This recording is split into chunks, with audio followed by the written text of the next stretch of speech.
Hi there, Kenny's Carrots here with episode number 44. Today we're looking at something very interesting.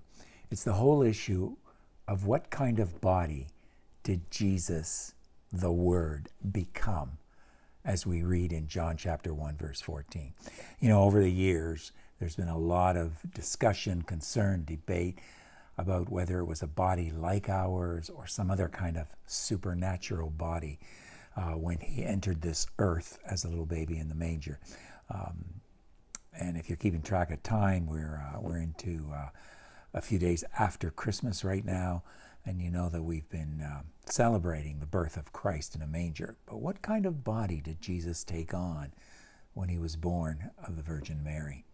Well, Christopher Watkins helps us out in his book, Biblical Critical Theory, and I think you'll like these couple of paragraphs on this whole issue of the body that Jesus inhabited when he came to this earth. He writes, John chapter 1 verse 14 allows for no beating around the bush. Let us be quite plain. The word there translated flesh in most modern English Bible is the Greek word sarx, S-A-R-X. Its semantic range includes meat. John used the same word one verse earlier to describe those who become children of God. They are born, it says, not of blood, nor of the will of the flesh, or sarx, nor of the will of man, but of God. John chapter 1, verse 13. It is almost certainly going too far to translate the verse as, quote, the word became meat, unquote.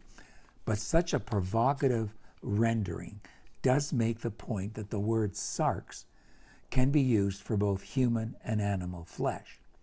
The least we can say is that the flesh Jesus took on was no different than any other human flesh.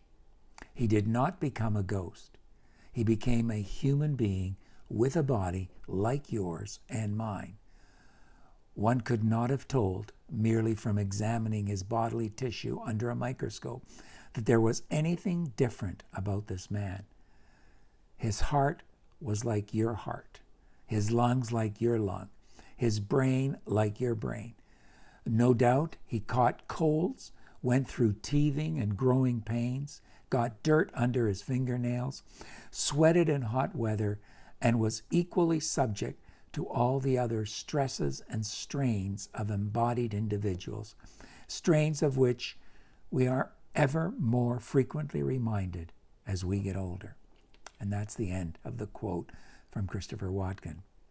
Well, I hope you remember that. I hope you remember that when it comes to the rest of Christ's life, especially the part where he is persecuted, beaten, hung on a cross, nails gone in his hands and feet, and left hanging there to die for you and me.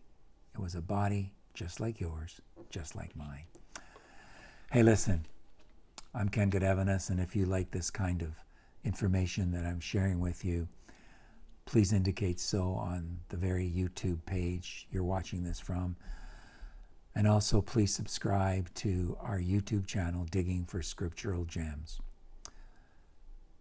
Hope you like it, and we'll see you next time on Kenny's Carrots.